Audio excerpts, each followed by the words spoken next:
गीता में अर्जुन को स्वयं भगवान कह रहे हैं कि उस परमेश्वर की शरण में जा, उसके लिए उन संतों के पास जा जो तत्वदर्शी हो। इसी प्रकार हजरत मोहम्मद को उनका अल्लाह कह रहा है कि कोई और पूर्ण परमात्मा है, उसको पाने के लिए उन तत्वदर्शी संत की तलाश कर। वो प्रभु कौन है, ये जानने के लिए कृपया अवश्य सुनिए जगत गुरु तत्वदर्शी संत रामपाल जी महाराज के अमृत वचन। अब महर्षि दानंद जी यजुर्वेद अध्याय नंबर 8 के श्लोक नंबर 13 में अनुवाद करते समय के और पंगा अड़ा दिया।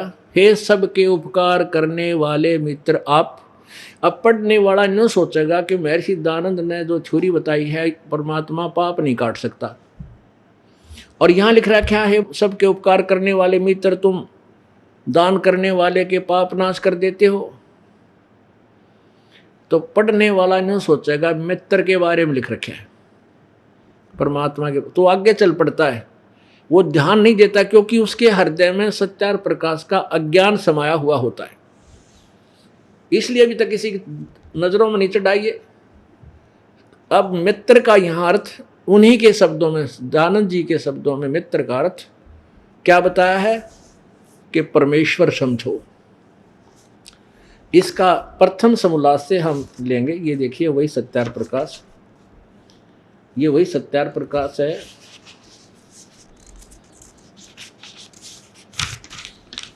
वैदिक यति मंडल दानंद मठ दीनानगर पंजाब से प्रकाशित है और मुद्रित है आचार्य प्रिंटिंग प्रेस दानंद मठ गोहाना मार्ग रोहतक से। इसके प्रथम समोल्लास में और प्रश्न नंबर 18 पर, प्रथम समोल्लास प्रश्न नंबर 18, जो सबसे स्नेह करे और सबको प्रीति करने योग्य है वह परमेश्वर सबका सच्चा मित्र है, इससे परमेश्वर का नाम मित्र है। अब ये दास यही समझाना चाहता है कि यहाँ मित्र शब्द को हम परमेश्वर बोलेंगे। 8वें अध्याय के 13वें श्लोक में ये देखिएगा, ये 8वां अध्याय और ये 13वां मंत्र, यहाँ अनुवाद शुरू किया था स्वामी जी ने। हे सब के उपकार करने वाले मित्र, यहाँ हम कहेंगे हे सब के उपकार करने वाले परमेश्वर आप। उन्हीं के शब्दों में वो कहते परमेश्वर का नाम मित्र है, यानी मित्र कहो चाहे परमेश्वर को। आप दान देने वाले के, एन से माने अपराध के, एन से अपराध कहो चाहे पाप कहो, एन से माने पाप, एन से माने पाप के विनाश करने वाले हो, अवैजनो माने विनाश करने वाले हो, नाश करने वाले हो, पाप काटने वाले हो, पाप छुड़ाने वाले हो। मनुष्य कर्तस्य साधारण मनुष्यों के किए हुए अपराध के विनाश करने वाले हो, अवैजनम माने विनाश, एन से माने अपराध यानी पाप। पिता के किए हुए विरोधाचरण, एन से माने पाप ही, पिता के किए हुए पाप के, अवैजनम माने हरने वाले हो या नाश करने वाले, एक ही बात है। अपने किए हुए आत्म कर्तस्य, अपने किए हुए, एन से माने पाप के, अवैजनम माने दूर करने वाले हो अर्थात छुड़ाने वाले हो, नष्ट करने वाले हो। एन से हो अधर्म के अधर्म अर्थात घोर पाप के भी आप नाश करने हारे हो। ओए होए होए, ये भगवान अच्छा वेदों ने तक कमाल कर रखा है। हो जानता हुआ मैं जो कुछ भी धर्म आचरण किया करता हूँ, अधर्म आचरण किया करता हूँ या करूँ, करता हूँ या करूँ, अनजान में जो कुछ भी किया करता हूँ वह करूँ, उस सब, एन से माने पाप के, इन्होंने दुष्ट आचरण लिखा है, पाप के, अवैजनम माने दूर करने वाले आप हैं। ओह बता, ये हैं वेद जिनमें कति सच्चाई का भंडार भर रखा। वेद तो कह रहे हैं कि परमात्मा घोर पाप न भी नाश कर दे, जाने अनजाने में जो पाप हो जाते हैं उनको क्षमा करता है। और स्वामी दानंद जी की थ्योरी है कि परमात्मा पाप नाश नहीं करता। अब पुण्यात्माओं, अब इन नकली ऋषि महर्षियों ने यू बट्ठा बैठा रखा था और हम इनको संत माना करते, ऋषि मानते थे। भाई वेदों के ज्ञाता हैं, न तो वेद कति घोट रखे होंगे हैं, और इनको कह खे का भी नहीं पता था। हे परमात्मा, अब परमेश्वर की एक एक वाणी आपके समक्ष सिद्ध हो रही है। भाई सतगुरु बिन काहू न पाया ज्ञाना, जो थो था बुस छड़े किसाना। गुरु बिन वेद पढ़े जो प्राणी, समझे न सार रहे अज्ञानी। अब पुण्यात्माओं, गुरु बिन वेद पढ़े जो प्राणी। अब देखो हम सतगुरु शब्द क्यों लगाते हैं? इसलिए लगाते हैं कि नकली भी गुरु बन बैठे, और सतगुरु या जगत गुरु या तत्वदर्शी संत की एक ही डेफिनेशन है। ये एक ही जो ना एक दूसरे, ये पर्यायवाची शब्द हैं। उस महापुरुष के विषय में बोला जाता है जो वेदों का ज्ञाता है। अब जैसे ये नकली गुरु बन गए, इसलिए सतगुरु कहना पड़ा कि सच्चा गुरु जो वो है, जो वेदों और गीता को सत ढंग से जानता है, उसका सही ढंग से विचार हमें देता है, वो सतगुरु होता है। तो कहते हैं इन ना तो ब्रह्मा जी को सतगुरु मिला, ना विष्णु जी को सतगुरु का मिला, और ना शंकर जी को सतगुरु मिला। अब पुण्यात्माओं, बहुत सी ऐसी बातें हैं जो हम एक बार सुनकर तो बिदक जाते हैं। अब आपके समक्ष ये बताए दिखा दिया ब्रह्मा जी विष्णु जी को कितना ज्ञान है। वो कह रहे मैं देवी भागवत महापुराण में कि मैं तो दुर्गा की पूजा करता हूँ, इससे बड़ा किसी को भगवान नहीं मानता। और सतयुग के ब्राह्मण वेद के पूरे विद्वान थे। श्री देवी भागवत में 414 पृष्ठ पे, और वो कहते हैं दुर्गा की पूजा करते थे। 562-63 पृष्ठ पर दुर्गा हिमालय को ज्ञान दे रही है राजा को। वो कह रही है कि उस ब्रह्म का स्वरूप बताती है, उसका ओम नाम है, ब्रह्मलोक में रहता है, और किसी की पूजा मत करो, सब बातें छोड़ दो, उसी को भक्ति करो। बताओ भाई। और ब्रह्म गीता जी में कहता है कि उस परम अक्षर ब्रह्म की भक्ति करो, मेरी पूजा से पूर्ण मोक्ष नहीं है। तो पुण्यात्माओं, ये स्पष्ट करना अति आवश्यक है कि किसी को भी ज्ञान नहीं था। क्यों नहीं था? अब ब्रह्मा जी वेदों के ज्ञाता बताए जाते हैं, विष्णु जी को जगत गुरु, सर्वेश्वर, महेश्वर, देवेश्वर, पता के संज्ञा दे रहा है। तो कारण क्या है कि गुरु बिन काहू न पाया ज्ञाना, जो थो था बुझ छड़े किसाना।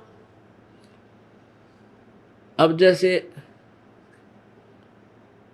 बाजरे का छिलका उतार दिया, हमारी साइड में उसने बूमड़ा बोल लग रहा, बूमड़ा, और उस छिलके ने कोई कुटे और उसने उसकी बोरी भर कर धर ले, तो क्या यूज उसका? उधर डांगरा तले गिरा कर पशुओं के नीचे बिछाने की खतवा उसे, और उसको कोई कूट रहा है तो वो जानकार नहीं है, वो अज्ञानी आदमी है, वो किसान नहीं है। अब जैसे गेहूं धान निकाल लिए और वो पराल पड़ी है, और उस पराल ने फिर ठाठा का कोई ऐसे मारे, पटक रहा है, झटक रहा है, तो उसको कोई कहे क्यों इस थोथे उसने कुटन लाग रहा है, भाई कुछ ना मिल रहा है तुझे इसमें। तो इन ऋषि महर्षियों और जितने भी ये देवता और ब्रह्मा विष्णु महेश सारे थोथा भूत छिड़ा करते, इसलिए तो ये सारा काम बट्ठा बैठता जा रहा है। कितनी इंसानियत गिर गई।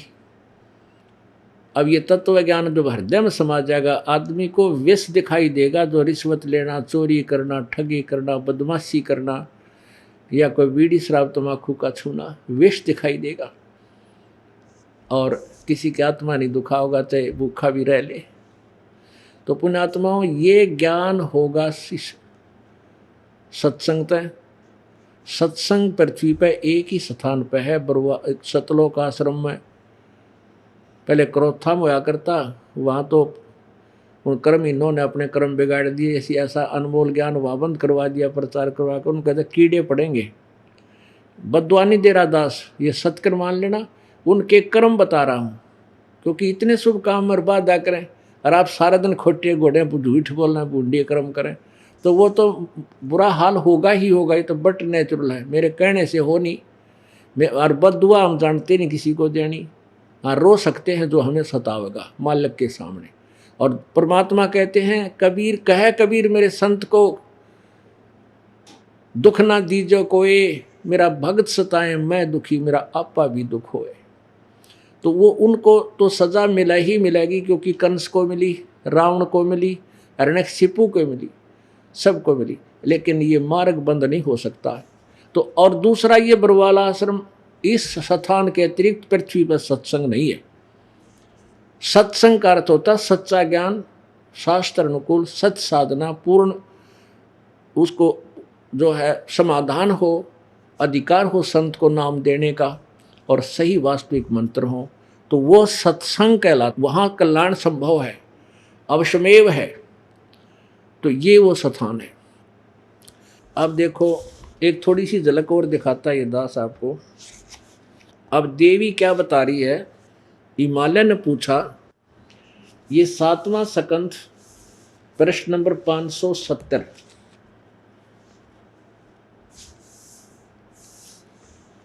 इस पे हिमालय देवी पूजने के विविध प्रसंगों के संक्षिप्त वर्णन।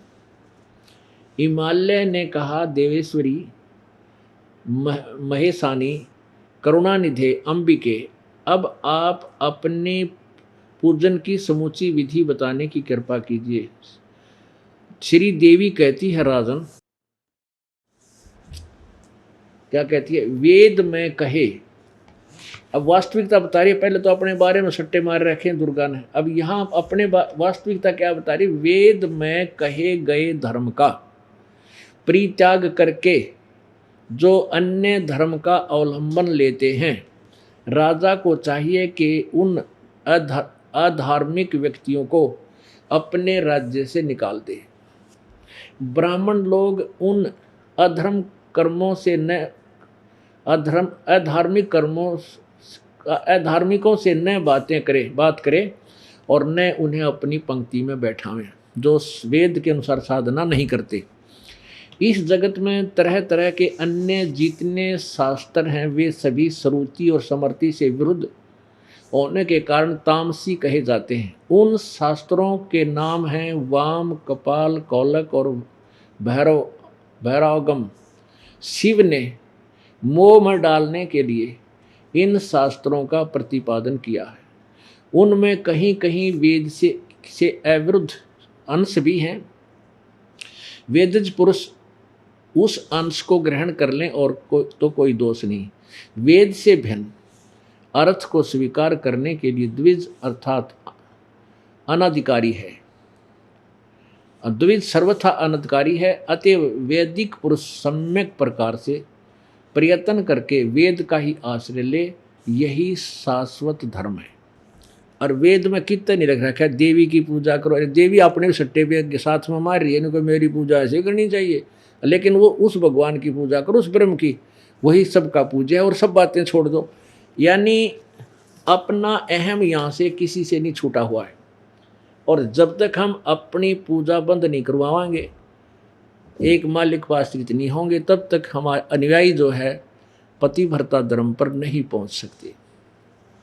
तो हमने उस परमेश्वर की भक्ति करनी है जो पूर्ण ब्रह्म है, ब्रह्म से भी ऊपर शक्ति है। अब इसमें क्या लिखा कि शिव ने भी ऊट पटांग शास्त्र लिखे, बोले क्यों ज्ञान नहीं इतना था इनको, युग और लाओगा ज्ञान कहाँ से, जब ब्रह्मांड बेराना विष्णु ने पता। शिव जी तो इन्हीं के बताए अनुसार उस ज्ञान को आगे अपना बताते थे। तो शिव जी ने भी अलग से अपने अलग शास्त्र बना दिए जिसका इनको अनुभव था। तो देवी कहती है कि शिव ने तो ये मूर्ख बनाने के लिए लिख रखे, अर्थात शिव जी द्वारा लिखे गए शास्त्र भी देवी स्वयं रिजेक्ट कर रही है। अब हमारा प्रसंग चल रहा है, भाई गुरु बिन काहुन पाया ज्ञाना, जो थो था बुस छड़े किसाना। गुरु बिन वेद पढ़े जो प्राणी, समझिन सार रहे अज्ञानी। जो गुरु के बिना सतगुरु, वैसे तो यहाँ सतगुरु शब्द हमने अब कहना पड़ेगा। और सतगुरु बिन काहू न पाया ज्ञाना, जो थोथा भूस छड़े मूड के साना। और भाई सतगुरु बिन वेद पढ़े जो प्राणी, और समझे ना सार रहे ज्ञानी। ना ब्रह्मा जी को पता, ना विष्णु जी को ज्ञान वेदों का, ना शिव जी को ज्ञान, ना सतयुग के ब्राह्मण, और वो अज्ञान से परिपूर्ण। वर्तमान के इन कलियुगी ऋषि में ऋषि दानंद जैसों की कहाँ अस्तित्व सतिथि होगी, आप अंडरस्टूड आपको। तो इन्होंने भी बैठा दिया, बहुत से समाज को बिगाड़ दिया। अब इस सारे बिगड़े हुए ढांचे को ठीक करना या डेंटिंग पेंटिंग दोनों बहुत कठिन हो। अब इस दास की ड्यूटी लाई है -0 से भक्ति को उठा करके और 100 पर ले जाना है। और ये होगा होगा होगा, पूरे विश्व में परमात्मा का प्रचार होगा और पूरे विश्व में एक बार कति शांति होएगी। ये हजारों वर्षों तक चलेगी।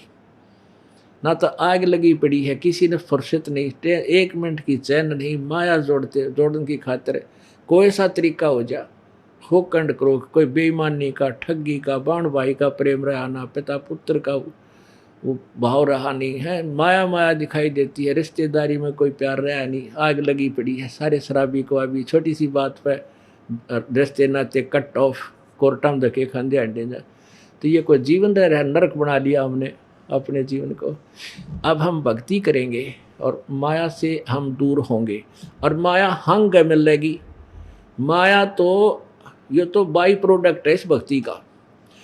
अब जैसे किसान गेहूं बोए, गेहूं बीजना उसका उद्देश्य होता है कि मेरा पेट भरे, मेरे बालक भूखे ना रहे। तो गेहूं बीजना उद्देश्य यही है। और लेकिन गेहूं में यो भूसा पहले बने, तूड़ा चारा ये पहले बने और गेहूं बाद में, ये बट नेचुरल है। जैसे गेहूं बना तो गेहूं का तूड़ा यानी भूसा अलग बना और गेहूं न्यारा, तो वो भूसे की भी कीमत, और भूसा से हम इस चारे से तूड़े से अपने पशु पाल लें या उसने बेच दे। तो ये तूड़ा तो भूसा तो पहला मिला है, या माया इस भक्ति में हंग मिलेगी। ये बट नेचुरल है। जो हमने मोक्ष मार्ग रूपी मुक्ति रूपी जो पौधा बोया है गेहूं का, इसमें यहाँ संसारिक सुख तो तूड़े की तरह पहले मिलेंगे। तो ये बाई प्रोडक्ट है इस भक्ति का, परमेश्वर की सत्य भक्ति का।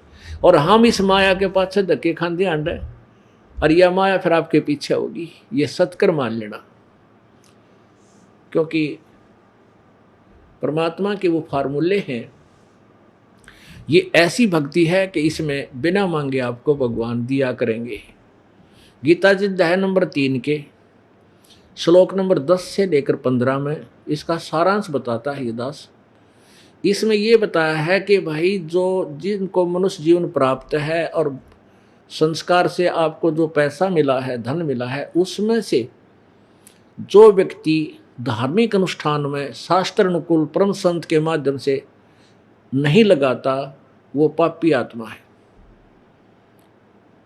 इसलिए तुम सभी धार्मिक अनुष्ठान करो, यज्ञ करो, यज्ञों के द्वारा इन देवताओं को उन्नत करो, और उन्नत यानी बढ़े हुए देवता फिर तुम्हें उन्नत करें और आपको बिना मांगे ही ये देवता इच्छित भोग देते रहेंगे। अध्याय नंबर 3 के ही श्लोक नंबर 14-15 का सारांश है कि सभी प्राणियों का शरीर अन्न से उत्पन्न होता है, अन्न वर्षा से होता है, वर्षा यज्ञ से होती है, और यज्ञ जो हैं धार्मिक अनुष्ठान, यज्ञ माने धार्मिक अनुष्ठान, ये शास्त्र अनुकूल साधना करने से ही उनका फल मिलता है, कर्म करने से। और कर्म लगाए ब्रह्म ने, और ब्रह्म की उत्पत्ति हुई अक्षर ब्रह्म यानी अविनाशी भगवान थे, और वो अक्षर ब्रह्म यानी वो परम अक्षर ब्रह्म ही सर्वगतम ब्रह्म। सर्वगतम ब्रह्म का अर्थ होता सर्वव्यापक, जिसकी सत्ता सबके ऊपर है, कुल मालिक ही सभी धार्मिक अनुष्ठानों में, सभी यज्ञों में पूज्य है, प्रतिष्ठित है। यानी उस पूर्ण परमात्मा को इष्ट मानकर पूजा करने से फिर हमारे शुभ कर्म बनेंगे और उन सब कर्मों का फल हमें कौन देंगे? ये देवता देंगे। ब्रह्मा विष्णु महेश हमें फल देंगे। ये गीता जी अध्याय नंबर 3 के श्लोक नंबर 10 से लेकर 15 का ये आशय है, सारांश है। अब पुण्यात्माओं देखिएगा थोड़ा सा। अब गीता जी अध्याय नंबर 3 के 10 से लेकर 15 तक ये श्लोक पढ़ेंगे अपन, और फिर देखना कैसा निर्णय होगा। ये है श्रीमद् भगवत गीता। राइटर है, अनुवादक है जयदयाल गोविंद का, गीता प्रेस गोरखपुर से प्रकाशित है। इसके अध्याय नंबर 3 पर हम आते हैं। अध्याय नंबर 3 श्लोक नंबर 10। प्रजापति ब्रह्मा ने कल्प के आदि में यज्ञ सहित प्रजाओं को रचकर उनसे कहा कि तुम लोग इस यज्ञ के द्वारा वृद्धि को प्राप्त हो और यह यज्ञ तुम लोगों को इच्छित भोग प्रदान करने वाला हो। 11वां, यज्ञ के द्वारा देवताओं को उन्नत करो और वो देवता तुम लोगों को उन्नत करे। इस प्रकार निस्वार्थ भाव से एक दूसरे को उन्नत करते हुए तुम लोग परम कल्याण को प्राप्त हो जाओगे। 12वें में, यज्ञ के द्वारा बढ़ाए हुए देवता तुम लोगों को बिना मांगे ही इच्छित भोग निश्चय ही देते रहेंगे। इस प्रकार उन देवताओं के द्वारा दिए हुए भोगों को जो पुरुष उनके बिना दिए, अप्रदाय माने बिना दान किए भोगता है, वह चोर है, सतेन चोर, भगवान का चोर है। और 13 में क्या लिखा है? यज्ञ से बचे हुए अन्न को खाने वाले श्रेष्ठ पुरुष सब पापों से मुक्त हो जाते हैं। जो पापी लोग अपना शरीर पोषण करने के लिए ही अन्न पकाते हैं अर्थात भोजन बनाते हैं, वे तो पाप ही खाते हैं। 14 और 15 का इकट्ठा अनुवाद किया है। संपूर्ण प्राणी अन्न से उत्पन्न होते हैं। अन्न की उत्पत्ति वृष्टि से होती है और वृष्टि यज्ञ से होती है। वृष्टि माने वर्षा, और यज्ञ यानी धार्मिक अनुष्ठान विहित कर्मों से यानी शास्त्र अनुकूल कर्मों से ही उत्पन्न होते हैं। और कर्म समुदाय को तो ब्रह्मो उद्भवम, इन्होंने ब्रह्म का अर्थ लिख दिया, वेद से उत्पन्न नहीं, यहाँ लिखना था ये कर्म जो है ब्रह्म से उत्पन्न हुए। अपुण्य आत्माओं, हम काल के लोक में फंसे तो यहाँ वर्क डन में लगा में हम मजदूर बन गए, और वहाँ सतलोक में हमें बिना कर्म किए सब कुछ सामने रखा था। हम उस भरी थाली का लात मार के ठोकर मार के इस काल की गेल यहाँ आगे यह हमारी के दुर्गति कर दी से। यहाँ तो कर्म करने से ही फल मिलेगा और वहाँ निष्कर्मता सिद्धि हमें मिलेगी, वहाँ बिना कर्म किए हमें फल मिलता था। तो हम काल के जाल में आए तो हमें कर्म करने पड़े। इस ब्रह्म ने हमारा, काल ने हमारा कर्म लगाए। तो यहाँ लिखा है कर्म ब्रह्मोद्भव, यानी कर्म इस काल से उत्पन्न हुए। यहाँ आगे तो इसने कर्मों का विधान बना दिया, ऐसे करेगा ऐसा फल, ऐसे करेगा ऐसा फल। ये देखना अध्याय नंबर 3 ये यहाँ चल रहा है कि यज्ञ विहित कर्मों से उत्पन्न होने वाले हैं और कर्म समुदाय को तू ब्रह्मोद्भवम, ब्रह्म माने वेद, वेद से नहीं ब्रह्म से उत्पन्न हुए जान, वेद से उत्पन्न, और ब्रह्म को इन्होंने वेद लिख दिया ब्रह्म का अर्थ से रहता गजब वही ब्रह्म, यानी ब्रह्म को या ब्रह्म लिखो, इस काल को, ज्योति निरंजन को, क्षर पुरुष को, अविनाशी परमात्मा से, अविनाशी परमात्मा से उत्पन्न हुआ जान। इससे सिद्ध होता है कि सर्वगतम ब्रह्म, सर्वगतम ब्रह्म यो जिसके अविनाशी परमात्मा जिससे ब्रह्म भी उत्पन्न हुआ, इससे सिद्ध होता है कि सर्वगतम ब्रह्म अर्थात सर्वव्यापी परम अक्षर परमात्मा यानी परम अक्षर ब्रह्म सदा ही यज्ञों में प्रतिष्ठित है। उसी को इष्ट मानकर पूजा की जाए तो तुम्हारे शुभ संस्कार बनेंगे। अब फिर आइएगा, देखिएगा ये उल्टा लटका हुआ संसार रूपी वृक्ष।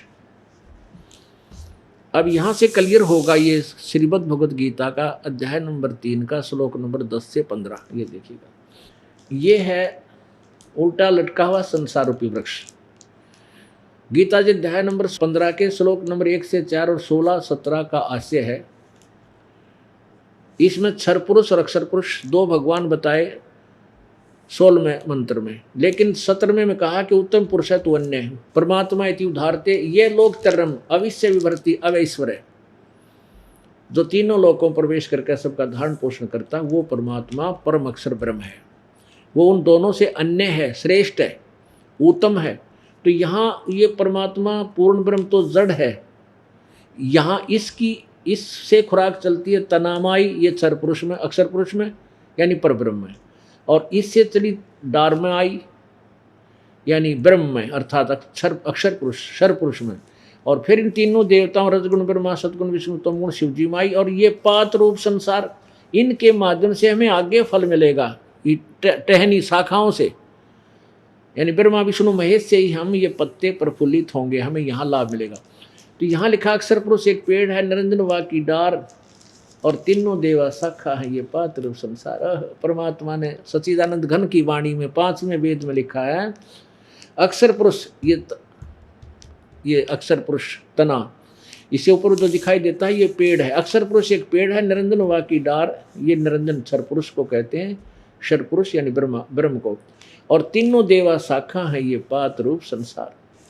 अब आप आइएगा, आप जी एक आम का पौधा लाए नर्सरी से, उसको बीजने का कैसा तरीका है कि जड़ की तरफ से गमले या ज़मीन में गड्ढा बना के मिट्टी में जड़ों को दबा के और जड़ की पूजा करेंगे, सिंचाई करेंगे, तो तना जड़ से खुराक तना में गई, तना से डार में, डार से शाखाओं में, शाखाओं से फिर आगे फल मिलेंगे, शाखाओं का फल लगेंगे। अब अक्षर पुरुष एक पेड़ है, निरंजन वा की डार, तीनों देवा शाखा हैं, रजगुण ब्रह्मा सतगुण विष्णु तमगुण शिवजी ये शाखा हैं, और पात रूप संसार। अब देखिएगा ये भक्ति रूपी पौधा जो शास्त्र अनुकूल साधना है, यहाँ देखिए। अब जैसे ये जड़ है, ये परम अक्षर ब्रह्म समझो, सर्वगतम ब्रह्म, इसको प्रतिष्ठित है, ये हमारा पूज्य है, इसकी पूजा करेंगे तो ये यहाँ से इस यानी शुभ संस्कार बने। यहाँ जड़ से पानी डाला, जड़ से खुराक चली, तना में, तना से डार में, डार से फिर ब्रह्मा विष्णु महेश रूप इन शाखाओं का फल लगा, ये पेड़ बन गया, तो इनके फिर फल लगेंगे और ये फल, ये टहनी फल देंगी, ब्रह्मा विष्णु महेश ही हमारा अकाउंट रखेंगे, और ये बिना मांगे आपको ये पौधे फल लदपद हो जाएंगे, टहनियाँ का ब्रह्मा विष्णु महेश के पास आपके शुभ संस्कार बनकर जाएंगे, तो ये बिना मांगे आपको आपके संस्कार देते रहेंगे। इससे सिद्ध है कि वो सर्वगतम ब्रह्म, वो सर्वगतम ब्रह्म यानी सर्वव्यापक परमात्मा, कुल का मालिक परम अक्षर ब्रह्म, वो ही सभी यज्ञों में प्रतिष्ठित है, वही पूज्य है, उसी को इष्ट मानकर साधना करनी चाहिए, और उससे फिर तुम्हारे शास्त्र अनुकूल कर्म बनेंगे, और उन कर्मों का फल देंगे कौन? ब्रह्मा विष्णु महेश, क्योंकि वो यहाँ के कंट्रोलर हैं। इसलिए कहा कि इन देवताओं को उन्नत करो। अब फिर पढ़ो इन 4 श्लोकों को, अब समझ में आओगा, क्योंकि पुण्यात्माओं आप विद्यार्थी हैं, ये दास टीचर है, और ये चाहता है कि आपको इतना रंग में रंग दूं कि आपके पास कोई भी बैठे आप उसको भी रंग में रंग दो। जैसे चंदन के पेड़ के पास यदि नीम का पेड़ भी कहीं उग गया हो, वो अपनी सुगंध से नीम के पेड़ को भी चंदन बना देता है। तो आपको ये दास चंदन बनाना चाहता है ताकि आप फिर आपके अंदर से यह महक निकलेगी, बस की बात नहीं, और सुनने वालों को भी आप चंदन बना दोगे। तो इसलिए ये बार बार आपको यहाँ बुलाया जाता है। हम अपने बच्चों को विद्यालय में भेजते हैं और 15-16 वर्ष उनको फ्री छोड़ देते हैं, खर्चा भी करते हैं, बेटा शिक्षा ग्रहण करो, और वो सुबह चले जाते हैं, शाम को आते हैं, रात को ही पढ़ते हैं, और टाइम भी लगाते हैं, ट्यूशन भी लगाते हैं, तब वो 2 रोटी का ब्योंत बना उनका कितना कमाई करने का। और यहाँ परमात्मा पाने के लिए आपके पास समय नहीं है। आपको सबसे पहले ज्ञान सुनना होगा, ये ज्ञान अवश्य है सुनना, और इससे ज्ञान ये का फल आपको मिलेगा, आपका व्यर्थ नहीं जाता। तो इसलिए आपने ये रह कर ये ज्ञान सुनना पड़ेगा, और सुनकर फिर आपका भी कल्याण, और ना जाने कितने का उद्धार करवाओगे, उनको समझाओगे, बैठोगे, बुलाओगे। तो यहाँ देखिए फिर वो 3 श्लोक पढ़िए गीता जी के 3रे अध्याय के श्लोक पढ़िए, ये देखिएगा। ये है गीता अध्याय नंबर 3 और श्लोक नंबर 10, यहां से पढ़िए। प्रजापति ब्रह्मा ने कल्प के आदि में यज्ञ सहित प्रजाओं को रचकर कहा था, तुम लोग इस यज्ञ के द्वारा वृद्धि को प्राप्त हो और यह यज्ञ तुम लोगों को इच्छित भोग प्रदान करने वाला हो।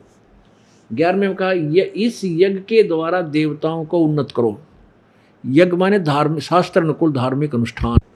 इस यज्ञ के द्वारा देवताओं को उन्नत करो और ये देवता तुम लोगों को उन्नत करें। इस प्रकार निस्वार्थ भाव से एक दूसरे को उन्नत करते हुए तुम लोग परम कल्याण को प्राप्त हो जाओगे। 12 में, यज्ञ के द्वारा बढ़ाए हुए देवता तुम लोगों को बिना मांगे इच्छित भोग अवश्य ही देते रहेंगे। उन देवताओं के द्वारा दिए हुए भोगों को जो पुरुष उनके बिना दिए भोगता है वह चोर है, चोर ही है। अब आपके समझ में आया कि यज्ञ के द्वारा बढ़े हुए देवता, शास्त्र अनुकूल साधना हम करेंगे, जड़ की पूजा करेंगे, तो हमारे ये देवता यानी ब्रह्मा विष्णु महेश जैसे पौधा हमने बोया भक्ति रूपी, तो जड़ की पूजा करेंगे, ये टहनियाँ बड़ी हो जाएंगी, पेड़ बन जाएगा और फिर इनका लद पद हो जाएंगे फलों के। तो कहते हैं ये बढ़े हुए देवता यानी हमारे शुभ संस्कार ब्रह्मा विष्णु महेश जी के पास जाएंगे, उनके पास हमारा बहुत गुड अकाउंट हो जाएगा। फिर वो बिना मांगे, जैसे पेड़ का फल लग जाते हैं टहनियाँ गए, बिना मांगे आप पर टूट टूट पड़ा करें और तोड़ के खा ले, जब खा ले यानी इतने फल लग जाते हैं, वो बिना मांगे देंगे, अपने आप फल लगेंगे उनको। तो ये यज्ञ के द्वारा बढ़े हुए देवता, ये देखिए अक्षर पुरुष एक पेड़ है, निरंजनवा की डार और तीनों देवा शाखा हैं, ये पात्र रूप संसार। ये हैं वो देवता, रजगुण ब्रह्मा सतगुण विष्णु तमगुण शिव जी। ये इस शास्त्र कुल साधना से बढ़ेंगे, पेड़ बन जाएगा, फिर इनका अपने आप फल लेंगे, बिना मांगे ये अपने आप आपको फल दिया करेंगे। अब जो प्रसंग हम आपको सुनाना चाहते थे उसकी भूमिका बनाकर लाया है दास अब तक। अब प्रसंग ये चल रहा था, भाई सतगुरु बिन काहुन पाया ज्ञाना, जो थो था वो छड़े किसाना। अब गीता जी अध्याय नंबर 4 के श्लोक नंबर 25 से लेकर और 30 तक ये बताया है कि कोई तो ऐसी साधना करता है, कोई देवताओं की पूजा करता है, कोई केवल अहिंसावादी है, मुंह पर पट्टी बांध के पैरों तनंगे घूमता है, इसी को सत्साधना मानता है। कोई केवल योग अभ्यास करता है, कोई प्राण अपान वायु को और कोई इंद्रियों को कंट्रोल करके ही अपना मोक्ष मानता है। और ये सभी अपनी क्रियाओं को पापनाशक जानते हैं। अब इसमें एक प्रसंग और था कि यज्ञ से बचे हुए शेषन को, जो प्रसंग इसमें आपको आगे क्लियर करना है गीता जी में, ये फिर देखिए 3रे अध्याय का ये 13वें श्लोक में लिखा है। गीता जी अध्याय नंबर 3 का और श्लोक नंबर ये 13, देखिए 13, यहाँ तो लिखा है कि जो यज्ञ के द्वारा बढ़ाए हुए देवता तुम लोगों को बिना मांगे इच्छित भोग निश्चय देते रहेंगे, और उन देवताओं के द्वारा दिए भोगों को, वैसे तो ये लिखा है कि उनको बिना दिए, यानी जो दान, जो पैसा आपको मिला है संस्कारवश, उसमें से जो दान नहीं करता वो स्वयं ही भोगता है, वह तो चोर है, वो तो भगवान का चोर है, वो अपना कर्म बिगाड़ रहा है। और 13वें में क्या बताया है कि यज्ञ से बचे हुए अन्न को खाने वाले श्रेष्ठ पुरुष सब पापों से मुक्त हो जाते हैं, और जो पापी लोग अपना शरीर पोषण के लिए ही अन्न पकाते हैं वे तो पाप को खाते हैं। अब यज्ञ से बचे हुए शेष अन्न को, यज्ञ कौन सा होता है? शास्त्र अनुकूल साधना जो करता है, पूर्ण परमात्मा इष्ट को मुख्य मानकर, अपना पूज्य मानकर उसको पहले भोग निकाल कर उसको भोग लगाकर उसके बाद जो बचे हुए अन्न को खाता है, यानी शास्त्र को अनुकूल साधना जो करता है, वो सब पापों से मुक्त हो जाता है। क्योंकि शास्त्र अनुकूल साधना ना करना, जो शास्त्र भी छोड़कर मनमाना आचरण करते हैं, वो तो पाप ही कमा रहे हैं। गीता जी अध्याय नंबर 16 के श्लोक नंबर 23 में कहा कि शास्त्र विधि को त्याग कर जो मनमाना आचरण करते हैं, अर्थात अपनी मनमानी पूजाएं करते हैं, वो ना उनको कोई सुख होता है, ना उनकी गति होती है, ना कोई कार्य सिद्ध होता, ना उनको सिद्धि प्राप्त होती है। इसलिए अर्जुन 24वें श्लोक में कहा कि इससे तेरे लिए कर्तव्य और अकर्तव्य में, यानी कौन सी साधना करनी चाहिए और कौन सी ना करनी चाहिए, उसमें शास्त्रीय प्रमाण है। किसी और की दंत कथा को मत मानना, सदग्रंथों के आधार से जो लिखा वो सत्य है। अब यज्ञ से बचे हुए शेष अन्न को जो खाते हैं, अब उसी का प्रमाण अध्याय नंबर 4 के श्लोक नंबर 31 में है। 25 से 30 तक का सारांश आपको बता दिया। 31 में क्या लिखा, क्योंकि 32, 33 और 34 की कड़ी जोड़नी है। 34 में लिखा है कि उस तत्वदर्शी संत, उन संतों की खोज कर जो वेदों और गीता का यथार्थ ज्ञान जानता है, उस सतगुरु की खोज कर, उस परमात्म तत्व को जानने के लिए तो उस तत्वदर्शी संतों की खोज कर उनको दंडवत प्रणाम करने से वो तत्वदर्शी संत जो यथार्थ ज्ञान देंगे उस परम पिता परमात्मा का। वो ज्ञान, वो तत्व ज्ञान है कहाँ? वो चौथे अध्याय के 32वें श्लोक में लिखा है। अब 32वें श्लोक को सिद्ध करने के लिए और 34वें श्लोक को प्रमाणित करने के लिए, आपके हृदय में उतारने के लिए कितनी लंबी चौड़ी भूमिका बनानी पड़ रही है। अब चौथे अध्याय के 25 से लेकर 30 का ज्ञान आपको दे दिया जो दार्शन था। अब 31 दिखाता हूँ, वो उस अध्याय नंबर 3 के श्लोक नंबर 13 से संबंधित है। ये देखिएगा, श्रीमद् भगवद गीता, ये अनुवाद करता है जय दयाल गोविंद का और गीता प्रेस गोरखपुर से प्रकाशित है ये। अब चौथे अध्याय का आपको 31वां श्लोक दिखाते हैं। ये देखिए, अध्याय नंबर 4 का और श्लोक नंबर 31। एक कुरुश्रेष्ठ अर्जुन, यज्ञ से बचे हुए अमृत का अनुभव करने वाले योगीजन, यज्ञ शिष्टा अमृत भुज, भुज माने खाने वाले, अनुभव नहीं। यज्ञ से बचे हुए अमृत को खाने वाले योगीजन सनातन ब्रह्म यानी सनातन परमात्मा को, सर्वगतम ब्रह्म को, पूर्ण परमात्मा को, सच्चिदानंद घन ब्रह्म को प्राप्त होते हैं। ब्रह्म तो ये क्षर पुरुष भी है, ये क्षर ब्रह्म है, ये सनातन ब्रह्म अविनाशी परमात्मा को प्राप्त होते हैं। यज्ञ करने वाले यानी शास्त्र अनुकूल जो साधना भक्ति क्रम नहीं करने वाले के लिए, पुरुष के लिए तो यह मनुष्यलोक भी सुखदायक नहीं, तो फिर परलोक कैसे सुखदायक हो सकता है। अब 32 में आ जाते हैं, क्योंकि इसकी कड़ी जोड़नी है हमने सब में मिला करके। अब अध्याय नंबर 4 श्लोक नंबर 32। अब जो 25 से लेकर 30 तक, इस 25 से लेकर श्लोक से और 30 तक जो ज्ञान दिया है, उसके बाद बताते हैं अध्याय नंबर 4 का 25। दूसरे योगीजन देवताओं की पूजन रूपी यज्ञ करते हैं, अनुष्ठान किया करते हैं। दूसरे ब्रह्मग्नौ यानी ब्रह्म को ही में ही अपने प्राणों को झोंक देते हैं, ऐसे इसका अर्थ बनता है।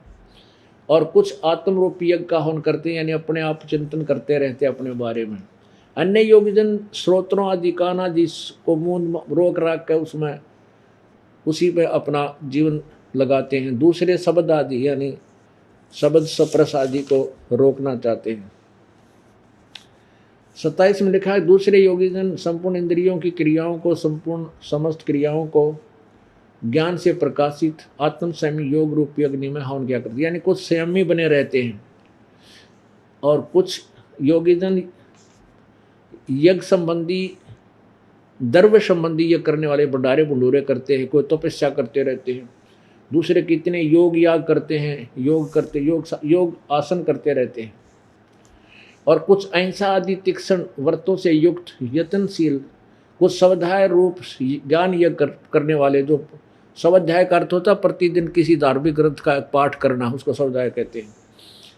और दूसरे योगी 29-30 में दूसरे योगी जन पान वायु को प्राण वायु को हवन करते हैं, वैसे ही प्राण वायु में अपान वायु को, यानी अपना योग आसन अभ्यास क्रियाएं करते रहते हैं। कितने ही नियमित आहार करते हैं, केवल एक बार रोटी खा ली या फल खा लिया, और कुछ प्राणायाम आदि करते रहते हैं, प्राणों को रोक रख कर अपना श्वासों को रोक लेते हैं। और वे सभी साधक यज्ञों द्वारा पापों का नाश कर देने वाले यज्ञों को जानने वाले। इसका वास्तविक अर्थ है कि सभी अपने वाली साधनाओं को पाप नाशक ही जानते हैं। अब नहीं तो फिर यहाँ नहीं कहते कि उस और ज्ञान वास्तविक ज्ञान। अब 31 आपने पढ़ लिया, इसमें ये बताया कि जो शास्त्रानुकूल साधना नहीं करते, यज्ञ से बचे हुए अमृत को नहीं खाते, तो जो खाते हैं वो अविनाशी परमात्मा को प्राप्त होते हैं, सनातन ब्रह्म को। और जो साधना नहीं करते वो तो यहाँ भी दुखी, आगे भी दुखी, परलोक में भी दुखी। अब 32 में स्पष्ट किया है कि जो साधनाएं 25 से लेकर और 30 तक वर्णन किया है, इस प्रकार की 32 में कहा है कि इस प्रकार और भी बहुत तरह के यज्ञ ब्रह्म ने, यहाँ इन फिर काम बिगाड़ दिया, ब्रह्म ने माने वेद लिख दिया, यहाँ लिखना था सच्चिदानंद घन ब्रह्म की वाणी में विस्तार से कहे गए हैं, और उन सब को मन इंद्रिय और शारीरिक क्रियाओं द्वारा ही संपन्न होने वाले जान। इस प्रकार तत्व से जानकर तो सर्वथा मुक्त हो जाएगा, कर्म बंधन से सर्वथा मुक्त हो जाएगा। अब यहाँ ब्रह्मणे का अर्थ देखेंगे हम, कहाँ क्या लिखा है। अध्याय नंबर 17 के और श्लोक नंबर 23 से हम इन्हीं के अनुवाद को यहाँ से लेंगे। ये देखिएगा, अध्याय नंबर 17, इसमें श्लोक नंबर 23 में कहा है ओम तत्सत, ओम तत्सत इति निर्देश ब्रह्मण त्रिविध समर्थ ब्राह्मणा तेन वेदा च यगा च विहिता पुरा। ओम तत्सत, ऐसे यह 3 प्रकार का ब्रह्मण माने सच्चिदानंद घन ब्रह्म का नाम कहा है। अब हम फिर आए वहीं पर अध्याय नंबर 4 के और श्लोक नंबर 32 में।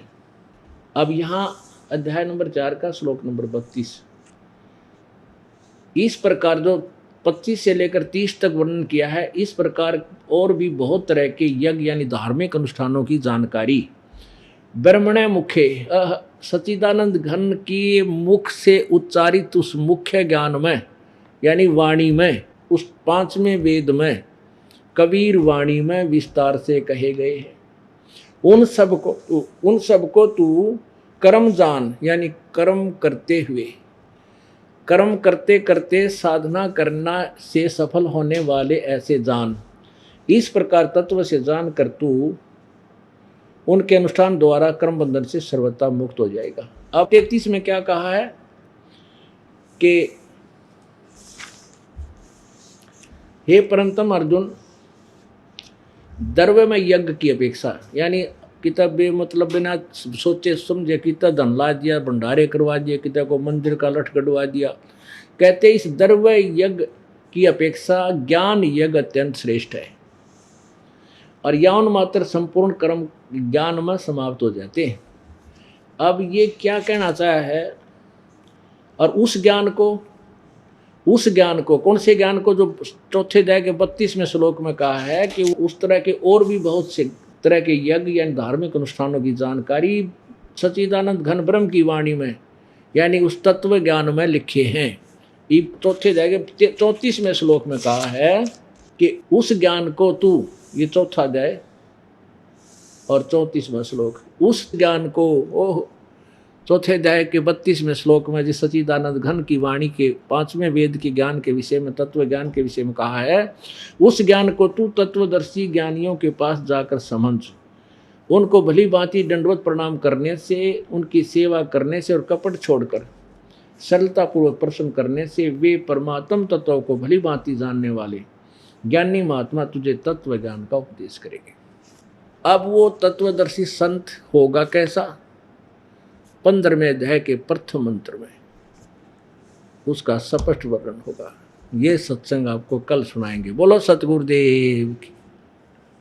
परम पिता परमात्मा, सारी सृष्टि के रचनहार, कुल मालिक कबीर देव, कबीर प्रभु, ये सर्व सृष्टि रचनहार हैं, कुल के मालिक हैं, असंख्य ब्रह्मांडों के ओवरऑल कंट्रोलर हैं, सबके संचालक हैं, सृष्टि रचनहार हैं। ये वो परमात्मा है जो हमारे पाप कर्मों का नाश कर देते हैं। जैसा कल के सत्संग में आपने सुना था कि जितने भी ऋषि, महर्षि, संत या गुरु जो परमात्मा के विधान से अपरिचित थे, उन्होंने सभी ने यही कहा हुआ है कि परमात्मा प्रारब्ध कर्मों को अर्थात पाप कर्मों को नाश नहीं करता। अब प्रारब्ध कर्म कौन से होते हैं? जो इस जीवन में पुण्य और पापों की एवरेज निकाल कर जीव के साथ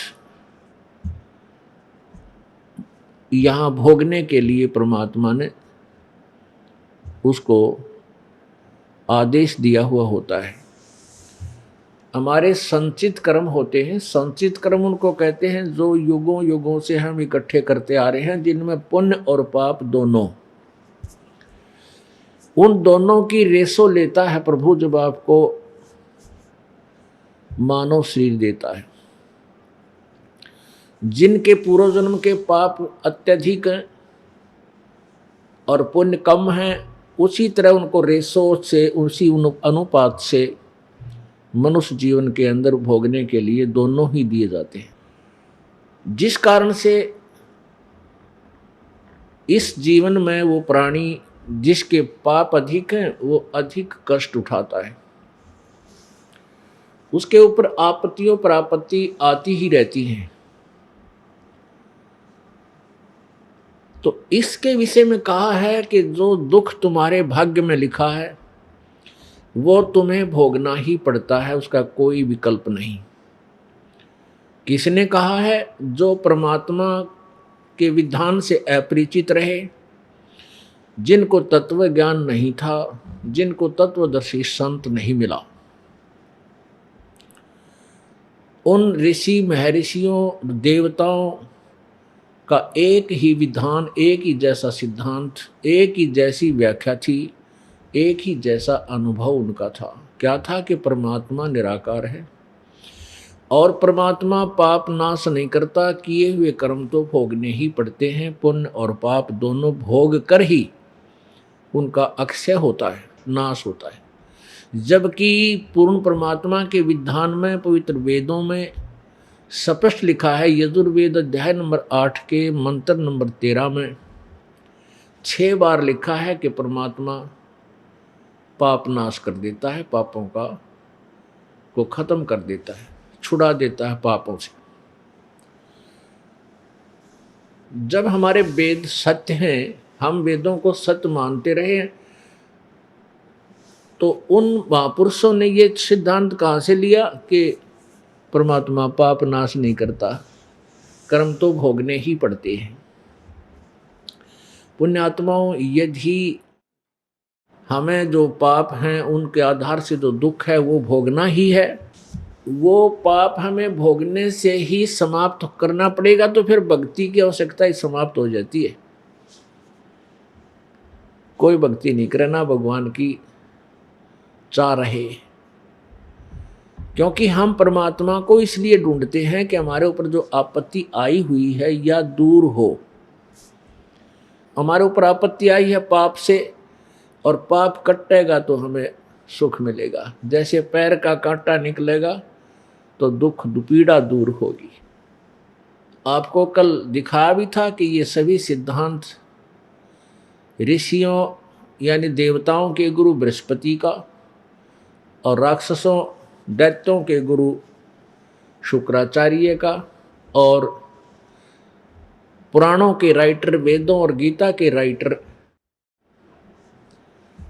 वेद व्यास जी ऋषि का यही एक जैसा विधान है। जबकि हमारे वेद और सद्ग्रंथ बताते हैं परमात्मा पापनाश कर देता। वो परमात्मा है कौन?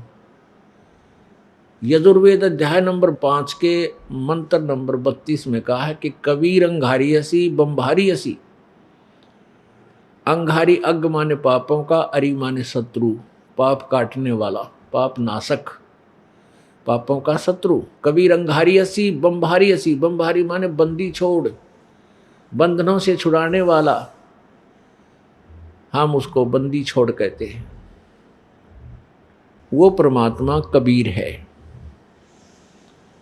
और वो कबीर वही है जो बनारस में जुलाहे की भूमिका करके 120 वर्ष तक सहस्री सतलोक चले गए थे और सहस्री ही आए थे बालक रूप धारण करके। परमेश्वर ने किसी माँ से जन्म नहीं लिया क्योंकि वो स्वयंभू हैं, वो परिभू हैं, वो शुक्रम अकायम ऐसनाविरम। उनकी काया माता पिता के योग से बने हुए इस मटेरियल से नहीं है, उनके शरीर में नाड़ी आदि का तंत्र नहीं है, केवल उनका तेज पुंज का शरीर है, एक ही तत्व से बना हुआ है। वो परमात्मा अजरो अमर अविनाशी हैं। प्रसंग चल रहा है कि भाई गुरु बिन काहुन पाया ज्ञाना, जो थो था घुस छड़े किसाना। गुरु बिन वेद पढ़े जो प्राणी, समझे न सार रहे अज्ञानी। गुरु जी के बिना, सतगुरु के बिना, गुरु कहो सतगुरु कहो। सतगुरु हमने इसलिए कहना पड़ता है क्योंकि ये नकली गुरु झूठे गुरु घने हो गए। वैसे तो गुरु शब्द ही पर्याप्त है, जब ये नकली गुरु बीच में ना अड़ते, आड़े नहीं आते, इसलिए सतगुरु कहना पड़ा। सतगुरु यानी सच्चा गुरु। ये झूठे गुरु जो वेदों और गीता जी और पुराणों के विरुद्ध हमें व्याख्या सुनाते थे, वो गुरु थे लेकिन झूठे थे, इसलिए सतगुरु की आवश्यकता पड़ी। और तत्व ज्ञान सच्चिदानंद घन की वाणी से हमें वो पूर्ण परमात्मा की प्राप्ति की विधि प्राप्त होएगी। तो सच्चिदानंद घन की वाणी वो सूक्ष्म वेद, वो कबीर वाणी है, वो जो परमात्मा ने स्वयं अपने मुखारविंद से यहाँ बोली है, उच्चारण की है, जो लिपिबद्ध की गई है। उस सच्चिदानंद घन की वाणी में जो विस्तार से कहे गए हैं वो अनुष्ठान, यज्ञ, भक्ति विधि, उस सच्चिदानंद घन की वाणी में लिखे हुए जो यथार्थ ज्ञान को कौन बताएगा? उस तत्व ज्ञान को तू गीता जी अध्याय नंबर 4 के श्लोक 32 में जिस सच्चिदानंद घन की वाणी के विषय में कहा है, उस वाणी को, उस ज्ञान को, उस तत्व ज्ञान को तू चौथे अध्याय के 34वें श्लोक में गीता जी में कहा कि तत्वदर्शी संतों के पास जाकर सुन समझ।